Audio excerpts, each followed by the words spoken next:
Hello, this is week 7, and I'm going to go ahead and share the screen so we're all on the same page. It's about preschool cognitive development, and you're going to read chapter 11 in the textbook and then complete the characteristics of thinking analysis. But I just want to have a few things to say about chapter 11.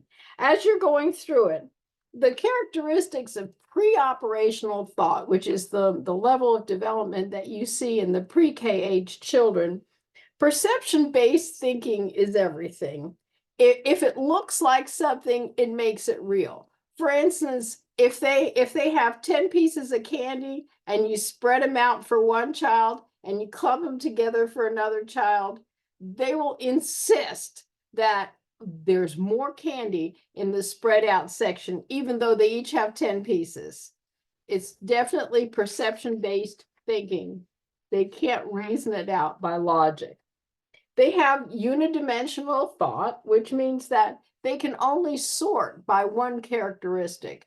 If you give them, let's say, a box of buttons, they might sort them by color, or they might sort them by the number of holes that they have, or they might sort them by big buttons and little buttons, but that's it. They can't sort them by more than one characteristic at a time. That's just a hallmark of pre-operational thought. They engage in transductive reasoning, where they assume that two things are related when they're not. They just happen to happen at the same time. For instance, if they see something fall off a shelf and there's a big wind outside, they assume that it's the big wind that came in and knocked something off the shelf. They're not reasoning that the window is shut. That's why sometimes when you have very young children in your classroom, they're blaming themselves if something is going on at home. Say, for instance, their parents are getting a divorce. It's my fault because I had an accident in my pants, they might say.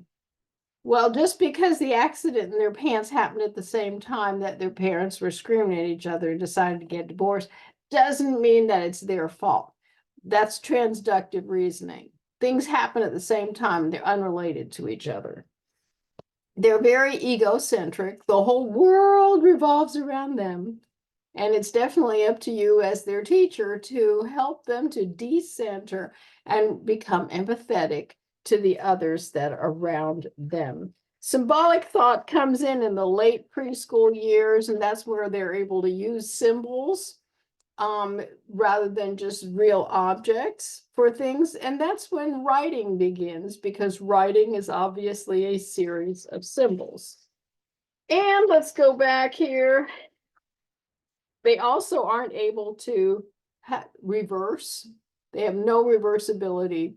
They can't look at it. I've accomplished these steps. Now I can do these steps in back order and get to the beginning. Can't do that. They just can't do that. I just wanted to point some of that out. This is a really interesting chapter. I hope you enjoy it. I also have a couple of slides in here that I think are really interesting. These are on executive function. Preschool is a perfect time for children to learn their executive functions, which is emotional control, cognitive flexibility, goal-directed persistence, and metacognition, where they can think about thinking, where they're monitoring and reflecting. So take a look at this chart. I think it's very interesting if you're teaching pre-K. So anyway, thought I'd throw that in. And if you have any questions about what we're doing this week, please be sure to let me know. I'll be happy to set up a Zoom. Bye-bye.